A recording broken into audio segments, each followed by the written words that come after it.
빌립보서 1장 1절부터 11절까지의 말씀을 통해서 하나님의 영광과 찬송이 되는 삶이라는 제목으로 말씀을 전하겠습니다. 오늘부터 이제 빌립보서가 시작이 되어집니다. 먼저 빌립보서에 기록되어진 그 배경에 대해서 잠깐 설명을 드리고 말씀으로 들어가도록 하겠습니다.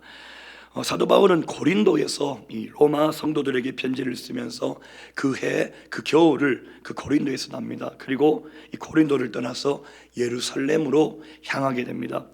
자신의 사역의 열매의 그 상징이었던 그 이방인 교회의 연보, 그 연보를 예루살렘 교회에 전달하기 위해서 예루살렘으로 향하게 돼요. 그리고 예루살렘에 도착해서는 동족 유대인 대적자들, 그들로 인해서 구금이 되고, 그리고 우여곡절 끝에 이 로마 감옥에 갇히게 됩니다. 이 빌립보서는 바울이 로마 감옥에 갇혀 있을 때 그때 쓰여진 편지입니다. 빌립보서 1장에서 보면 로마 시위대 안에 갇힌 자신의 상황을 직접적으로 표현을 하고, 그리고 자신이 감옥에 갇힌 것 또한 복음 전파의 진전이 되었다라는 그런 고백을 볼 수가 있습니다. 이 빌립보 교회는 바울 사역에 재정적 지원을 많이 했던 그런 교회입니다. 데살로니가에 있을 때 두어 번 바울의 쓸 것을 챙긴 이 빌립보 교회 성도들은 이번에는 에바브로디도를 로마에 보냅니다. 그리고 바울의 부족한 것을 채울 뿐만 아니라 이 바울의 곁에서 바울을 보살피도록 배려를 합니다. 그런데 이 에바브로디도는 자기 목숨을 돌보지 않고 그렇게 바울을 섬기다 그만 병에 걸려요. 병에 걸려서 죽을 고비를 맞이하고, 이를 난 이 빌립보 교인들도 마음이 굉장히 힘든 그 상황을 맞이하게 됩니다. 그래서 이 사도 바울은 에바브로디도가 회복되자마자, 그 병에서 회복되자마자 다시 빌립보로 돌려보냅니다. 빌립보로 돌려보내면서 빌립보 성도들의 그 마음에 안심을 주고 함께 기쁨을 나누려고 했습니다. 이 에바브로디도는 이 빌립보 교회의 상황에 관한 두 가지 그 이야기를 바울에게 전했죠. 그 첫 번째는 교회 내부에서 일어나는 성도들 간의 분쟁에 관한 그런 이야기였습니다. 그리고 빌립보 교회는 어찌 보면 이제 여자 성도들로 많이 시작이 되었고 여성 지도자들이 많았던 교회였는데, 그중 유오디아와 순두계라는 이 여성 지도자들이 서로 다투고 있다는 그런 소식 때문이었고, 또 다른 하나는 주위에 예수님을 믿지 않는 비그리스도인들로부터 핍박과 고난을 당한다는 그런 소식이었습니다. 그래서 이에 바울은 이 두 가지의 문제를 해결하기 위해서 이 빌립보서를 쓰게 되었습니다. 이게 빌립보서가 기록되어진 그런 배경입니다. 그래서 이 빌립보서는 사도 바울이 로마 감옥에서 보낸 옥중 서신 중에 하나이죠.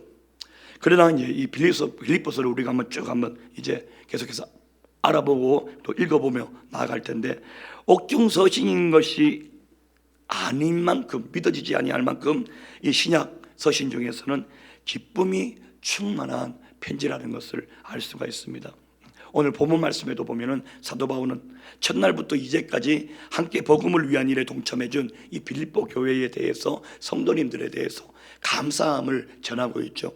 그리고 빌립보 성도들을 얼만큼 사랑하는지 예수 그리스도의 심장으로 사랑한다라고 이렇게 고백을 하고 있습니다. 이런 사랑스러운 빌립보 성도들을 위해서 이 사랑이 더욱 풍성해지고 지극히 선한 것을 분별할 지혜를 위해서 기도하라라고 또 이렇게 기도하고 있습니다. 자, 오늘 본문 1절 말씀 한번 보겠습니다. 본문 1절 말씀. 자, 시작. 그리스도 예수의 종 바울과 디모데는 그리스도 예수 안에서 빌립보에 사는 모든 성도와 또한 감독들과 집사들에게 편지하노니. 네, 이 1절은 편지를 보내는 사람이 누구이며 그 편지를 받는 대상자가 누구인지, 즉 발신자와 수신자가 누구인지에 대해서 먼저 이야기를 하고 있죠. 우리 계속해서 2절 말씀 보겠습니다. 2절. 자, 시작. 하나님 우리 아버지와 주 예수 그리스도로부터 은혜와 평강이 너희에게 있을지어다. 아멘. 오늘 이 새벽에는 빌립보서 1장 2절과 10절, 11절 말씀을 중심으로 이렇게 살펴보려고 합니다.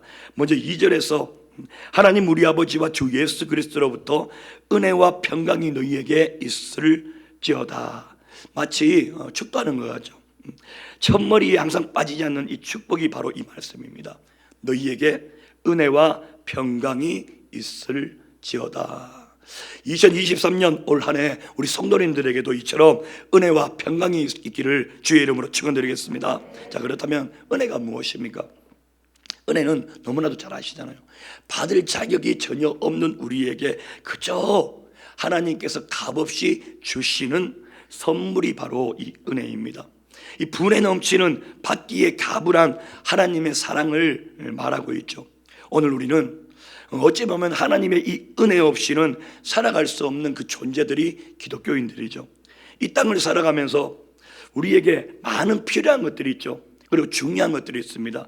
그러나 가장 필요하고 가장 중요한 것이 있다면 무엇입니까? 바로 하나님의 은혜입니다. 그 이유는 하나님의 은혜가 임하면은 우리의 그 어떤 상황, 그 어떤 환경일지라도 그것을 뛰어넘을 수 있는 힘이 생기게 되어져요. 그리고 하나님의 은혜가 임하게 되면 이상하게 나에게 주어진 이 상황, 이 환경과는 관계없이 감사가 나옵니다. 감사가 흘러나오고 또한 이 모든 상황들을 이길 수 있겠다는 이런 마음을 품게 되어지는 거죠. 삶의 원동력을 공급받게 되어집니다. 여러분, 바로 이게 그토록 원하는 믿음이에요. 믿음. 할렐루야. 그런 의미에서 오늘 저와 여러분의 삶에 하나님의 은혜가 충만하기를 축복합니다.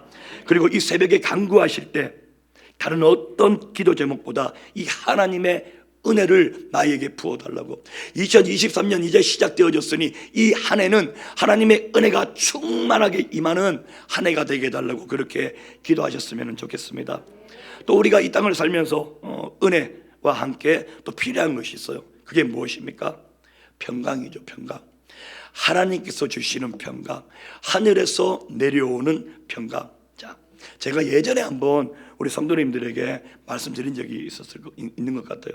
평강이 무엇입니까, 여러분? 평강. 이 평강은 쉽게 표현하면 막 폭풍우가 쳐요, 밤에. 이 폭풍우가 치는 그 밤에 물 위에 떠 있는 한 마리의 오리가 있습니다. 근데 가만히 그 오리를 보니까 엄마 오리야. 엄마 오리. 그 엄마 오리 가만히 보니 그 품 속에서 고이 잠자고 있는 오리 새끼. 자, 여러분, 이 상황이 평강이에요. 하나님이 주시는 그 평강입니다. 폭풍우가 있어요. 비바람이 칩니다. 파도가 칩니다. 그러나 이 오리 새끼는 엄마 품 속에 있음으로 말미암아 아무것도 모르고 비가 오는지도 모르고 폭풍우가 치는지도 모르고 파도가 치는지도 모르고 편안하게 잠을 자고 있는 거예요. 자, 오늘 이런 평강이 우리 성도님들이 있으시기를 축복합니다. 자, 그렇다면은 어떻게 하면 우리가 이 하늘에서 내려오는 하나님이 주시는 이 평강을 소유하며 살아갈 수 있을까? 어떻게 하면 2023년 이 한 해 하나님의 평강을 누리며 우리가 살아갈 수 있을까? 아주 간단합니다. 엄마 품속으로 들어가면 되는 거예요. 이 새끼 오리처럼 엄마 오리의 품속에 들어가면 됩니다. 엄마와 떨어지지 않고 그 품속에 이렇게 쏙 들어가면 이 평강을 누리며 살아갈 수 있는 거죠. 자, 결국 여러분, 내 마음의 이 평강을 좌우하는 것은 하나님과 나와의 거리예요. 거리. 하나님이 너무 멀게만 느껴지면 내 마음의 평강도 멀리 있는 거예요. 그러나 하나님과 우리가 늘 교제하고 늘 가까이 하면 거기에 능력이 나타나게 되고 거기에 내 마음의 평강이 임하는 줄 믿습니다. 여러분, 이것을 꼭 기억하셨으면 좋겠습니다. 자, 이 평강은 내게 닥친 어려움 그리고 모든 문제, 모든 환경이 사라지는 것에서 평강이 오는 게 아니에요. 근데 많은 분들이 착각을 하고 있습니다. 하나님, 나에게 이것만, 이 상황만 모면하게 하시면 나에게 평강이 임할 줄 믿습니다. 아니라니까요. 아니에요. 평강은 내게 닥친 이 어려움, 환경의 문제가 사라지는 것에서부터 오는 것이 아니라 바로 하나님과의 거리에서부터 시작이 되어져요. 하나님과의 이 거리, 하나님과의 올바른 관계에 있다라는 겁니다. 우리가 하나님과 멀리 있으면 이 평강 또한 멀리 있을 수밖에 없는 거예요. 그러나 반대로 우리가 하나님과 가까이 교제하고 가까이 있으면 하나님의 평강은 나와 가까이 있을 수밖에 없다라는 겁니다.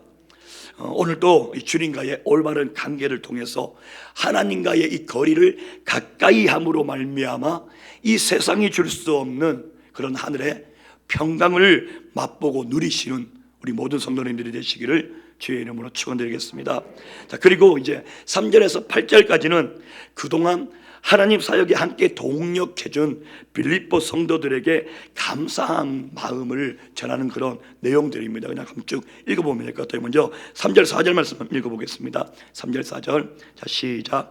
내가 너희를 생각할 때마다 나의 하나님께 감사하며 간구할 때마다 너희 무리를 위하여 기쁨으로 항상 간구함은. 자, 빌립보 성도들을 생각하고 그리고 간구, 빌립보 성도들을 위하여서 기도할 때마다 이 기쁨과 이 감사함이 넘쳐난다는 사도 바울의 고백이죠. 그 이유가 5절에 나와 있습니다. 5절 말씀 보겠습니다. 5절 자 시작. 너희가 첫날부터 이제까지 복음을 위한 일에 참여하고 있기 때문이라. 아멘. 즉 하나님 나라의 확장에 함께 믿음으로 동력하며 자기의 것을 서로 나누고 연보하고 이 모든 것들을 통하여서 이 사도 바울이 빌립보 성도들을 보면 항상 생각나는 것이 감사하고 그리고 그들을 생각하면 기쁨이 흘러 넘쳐 충만하게 되어진다라는 그런 고백입니다.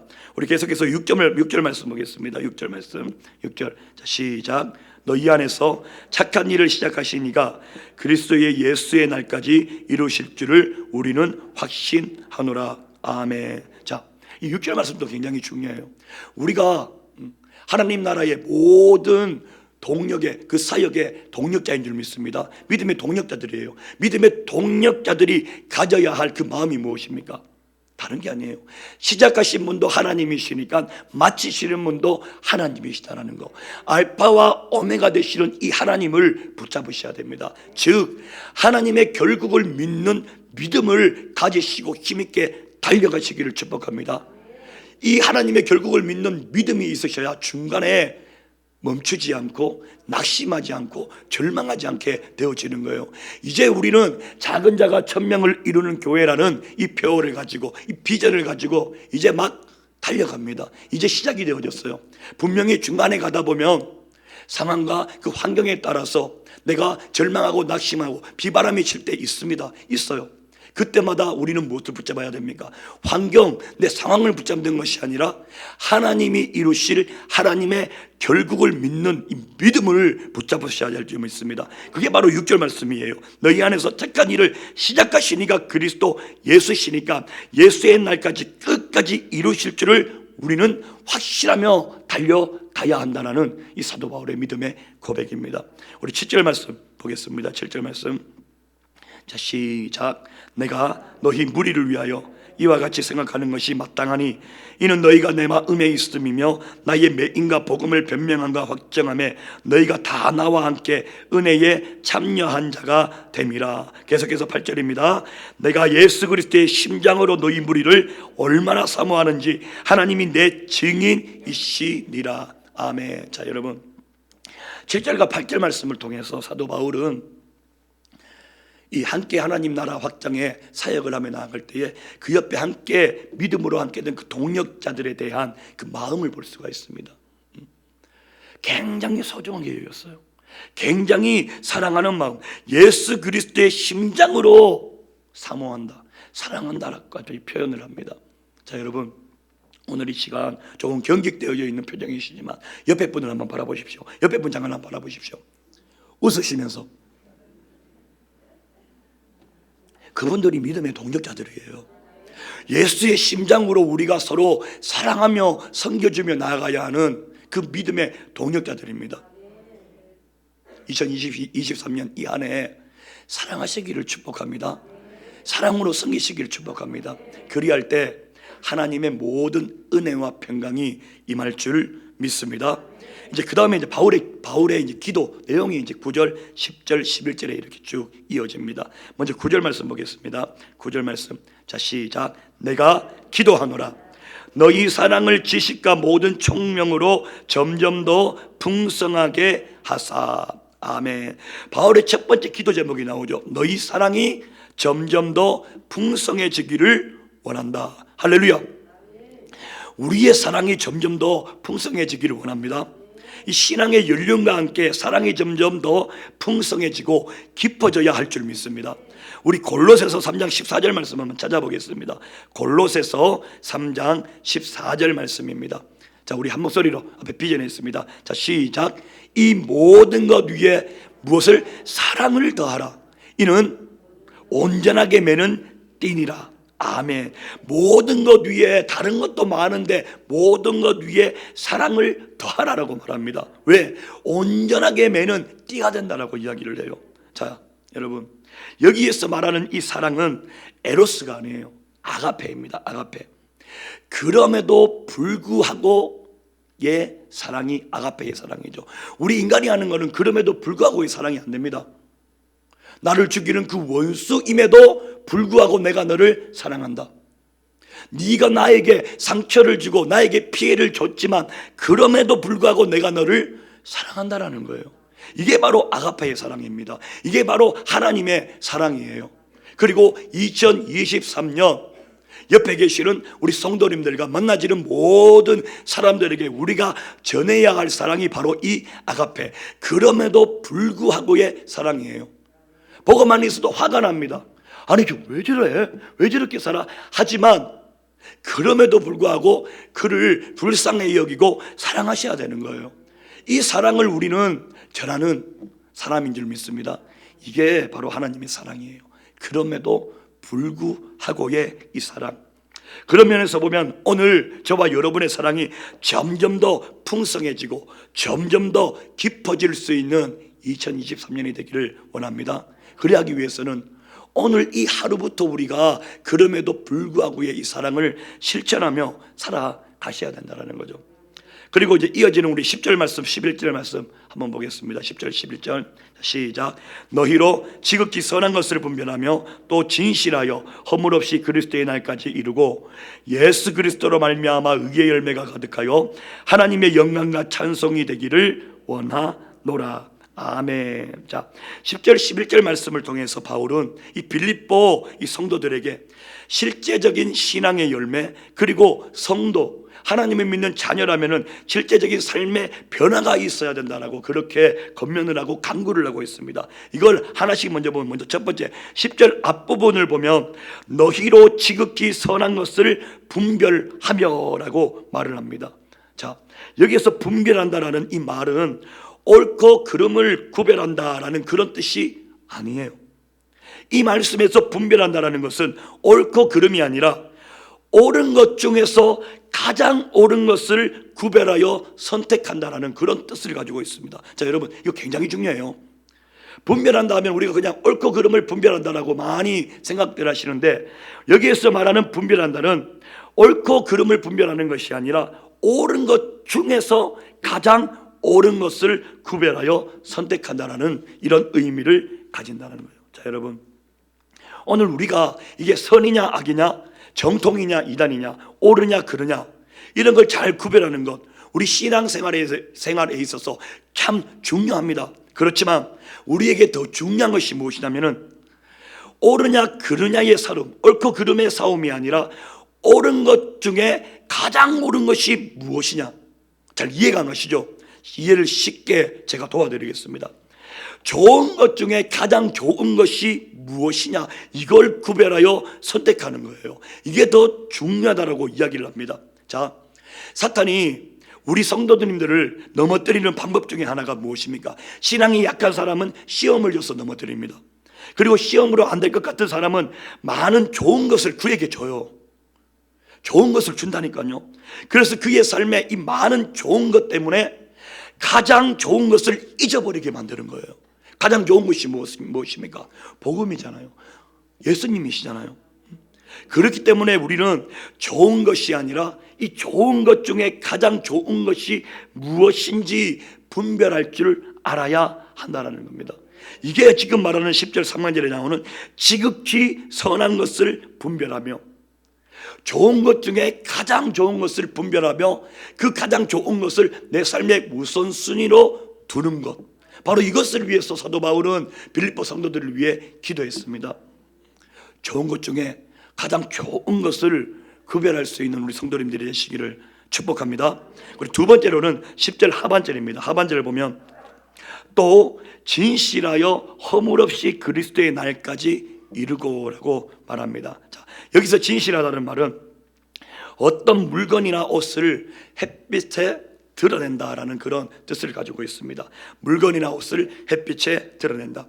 다시 말하면 이 진실해야 된다는 것은 밝은 빛의 모든 것이 드러나는 것처럼 우리를 하나님 앞에서뿐만이 아니라 사람 앞에서 이 드러내는 삶을 살아야 된다라는 거예요. 숨기는 삶 말고요. 숨기는 삶 말고. 이걸 다른 말로 하면 삶이 투명해야 한다라는 거예요. 비밀이 많지 않다라고 이야기를 하는 겁니다. 자, 그러면 어떻게 하면 우리가 우리의 이 삶이 투명한 삶을 살아갈 수 있을까? 저는 다른 게 아니라 이 삶 가운데에 이 나눔이 중요하다고 생각합니다. 나눔. 나의 것을 주는 것 말고 내 안에 있는 것, 나의 속마음을 나누는 것을 이야기를 해요. 자꾸 다른 사람에게 내 삶을 나누고 오픈하고 그리고 기도 제목을 부탁하는 것, 이거 굉장히 건강한 믿음을 가지고 있는 사람들이에요. 대부분의 신앙인들이 보면 안타까운 게 이 나눔하지 못해요. 나눔을 하지 못합니다. 자, 여러분, 우리의 죄도 오픈을 시켰을 때에는 그 죄가 금방 떠나갈 줄 믿습니다. 그리고 대부분 우리가 그 죄를 극복했을 때 많은 사람들에게 믿음으로 선포하지 않습니까? 그러나 은밀한 죄, 비밀스러운 죄 이야기하지 않아요. 공유하지 않습니다. 왜? 아직까지 이 죄인 줄은 알지만 내가 그 죄를 사랑하는 거예요. 좋아하는 겁니다. 그런데 이 내가 가지고 있는 이 죄를 내가 떠나보내고 싶다, 믿음으로 선포하게 되어지는 거예요. 사람들과의 나눔을 통해서 내가 믿음으로 승리할 수 있다니까요. 제가 담배를 그렇게 끊었습니다. 무려 거의 한 18년 동안 피던 담배를 저 뒤에 이제 윤금숙 전사님한테 담배 끊었다고 이야기를 하고, 그 뒤에는 이거 다시 피면은 부끄럽잖아요. 그죠? 부끄럽잖아요. 그 부끄러움 때문에 담배를 끊었다. 이게 믿음의 이 입술의 선포의 중요성입니다. 나눔의 중요성이라는 거죠. 그리고 가장 중요한 건 이 나눔이 중요하다라고 요즘 계속해서 깨달아지는 게 무엇이냐면 우리 담임 목사님을 보면 깨달아져요. 담임 목사님. 대부분의 목사님들 보면 굉장히 고독합니다. 아시잖아요. 부교육자들도 잘 함께 하지 않으려고 그래요. 성도님들도 가까이 가지 않으시잖아요. 담임 목사님에게. 그래서 굉장히 고독한 자리가 그 자리예요. 그런데 독수리 오영재 목사님이 나타나시고요. 그리고 이제 독수리 그 목사님들과의 이 소통, 교제를 통해서 보는데 우리 목사님이 굉장히 밝아지셨어요. 그리고 그 모임을 하고 오시면 이 에너지를 받아가 오신다니까요. 긍정적인 에너지, 이 믿음의 에너지를 받아가 오시는 그 모습을 보면서 부교육자로서 바라보면 굉장히 참 감사하다. 그래서 저는 개인적으로 독수리 오영재 그 목사님들을 뵈면 담임 목사님 대하듯이 그렇게 돼요. 너무 감사해서. 그리고 그 모습을 보면서, 그리고 느끼는 건 부러워. 이제 나도 목회를 하면서 분명히 고독 가운데 있을 수가 있다. 이 믿음을 나눌 수 있는 그런 친구들을 사귀어야겠다라는 이런 부러움도 가지게. 이처럼 이렇게 우리의 이 삶을 나누는 동력자 굉장히 필요합니다. 그리고 굉장히 중요해요. 우리 성도님들도 혹시나 나눌 수 있는 성도님이 없다면은 사귀시기를 축복합니다. 기도하시며 사귀셔요. 내 것을 퍼내야 다른 것을 담을 수가 있습니다.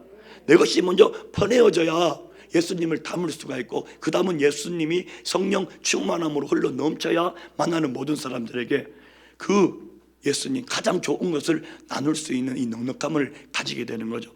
할렐루야. 그리고 마지막 세 번째는 이제 허물이 없어야 됩니다. 허물이. 이 허물 없이라는 말, 원어를 제가 한번 보니까 아프로스코포이라고 합니다. 아프로스코포이. 외우실 필요는 없어요. 이렇게 아프로스코포이라고 이야기하는데, 이건 다른 사람을 넘어뜨릴 수 있는 장애물이나 방해가 되지 않으려고 조심스럽게 노력한다는 뜻이에요. 다른 사람을 넘어뜨릴 수 있는 내가 다른 사람을 넘어뜨릴 수 있는 장애물이나 방해가 되지 않도록 조심스럽게 노력한다는 게 허물 없이라는 이 아프로스코포이라는 단어라고 합니다. 자, 우리가 삶을 살아가면서 교회 안에서 보면 다른 형제 자매들의 이 신앙의 걸림돌이 되어지고 혹시나 방해가 될 때 분명히 있으실 거예요. 아니면 다른 성도들의 신앙을 내가 성장시켜주고 세워주는 이 디딤돌 역할을 할 때도 있습니다, 여러분. 중요한 건 디딤돌이냐 아니면 걸림돌이냐라는 거죠. 자, 그러면 어떻게 해야 우리가 걸림돌이 되지 않고 이 디딤돌이 될 수 있을까? 이것 또한 굉장히 간단해요. 다른 사람의 이 디딤돌이 되려면은 다른 사람이 나를 밟아서 넘어갈 수 있도록 엎드리거나 구부리면 되는 거예요. 무엇입니까? 겸손하시면 되는 거죠. 우리에게 겸손이 넘쳐나면 되는 거예요. 이 겸손하면은 그 겸손함으로 말미암아 나의 등을 밟고 뛰어 넘어갈 수 있는 겁니다. 오늘 우리 모두가 걸림돌이 아니라 이 디딤돌이 되시기를 주의 이름으로 축원드리겠습니다. 자, 이제 말씀을 정리하겠습니다. 새롭게 시작되어진 2023년 시작하신 분 하나님이시므로 그것을 마치시는 분 또한 하나님인 줄 믿습니다. 그리고 모든 것을 책임져 주시는 것 또한 하나님인 줄 믿습니다. 저와 우리 성도님들의 능력으로 나아가는 것이 아닌 하나님이 이루실 그 하나님의 결국을 믿음의 눈으로 바라보시며 승리하시기를 축복합니다. 그리고 가장 중요한 것, 먼저 하나님의 그 은혜와 평강이 넘쳐나는 2023년이 되기를 축원드리겠습니다. 그리고 가장 좋은 것 중에 가장 좋은 게 무엇인지 분별하며 내 삶의 우선순위로 예수 그리스도를 놓아두며, 그리고 우리가 진실하며 이웃의 걸림돌이 되는 것이 아니라 디딤돌이 되어져 하나님의 이 영광과 찬송이 되시는 그런 새해가 되시기를, 그런 한 해가 되시기를 주의 이름으로 축원드리겠습니다. 기도하겠습니다. 존귀하고 거룩하신 하나님, 감사합니다. 하나님의 은혜 가운데 2023년 시작이 되어졌습니다. 하나님, 무엇보다도 하나님께서 시작하셨으니 하나님께서 끝까지 책임져 주시는 그런 귀한 한 해 되어줄 수 있도록 성령님 인도하여 주옵소서. 이 한 해 먼저 하나님의 은혜와 평강이 넘쳐나기를 하나님 기도하며 간구하며 나아갑니다. 성령 하나님, 무엇보다도 우리들에게 분별의 능력 허락하여 주셔서 좋은 것 중에 가장 좋은 것이 무엇인지 깨달을 수 있도록 주님 붙잡아 주시고, 그리고 삶 가운데에 진실하며 이웃들의 걸림돌이 아닌 내가 낮아져 이웃들이 나를 밟고 넘어갈 수 있는 그 디딤돌이 되어줄 수 있도록, 그리하여서 하나님의 영광의 찬상이 되어지는 그런 복된 한 해가 되어줄 수 있도록 주님 붙잡아 주시고 이끌어 주시옵소서. 하나님, 이 시간 또 올려드린 귀한 예물이 있습니다. 41작정 11제 예물입니다. 자녀들에게 성령 충만함 주옵소서. 하나님을 온전히 신뢰하며 감사하며 갈망하며 마음의 뜻 다하여서 하나님을 사랑하게 하옵소서. 예수님의 생명을 풍성히 누리며 흘려보내며 살게 하옵소서. 하나님도 의지하고 바라고 섬기며 살기를 소망합니다. 모든 것이 하나님의 은혜입니다. 감사 예물이 있습니다.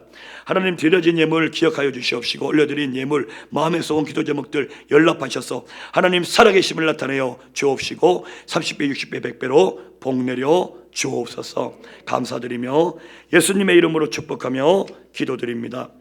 아멘.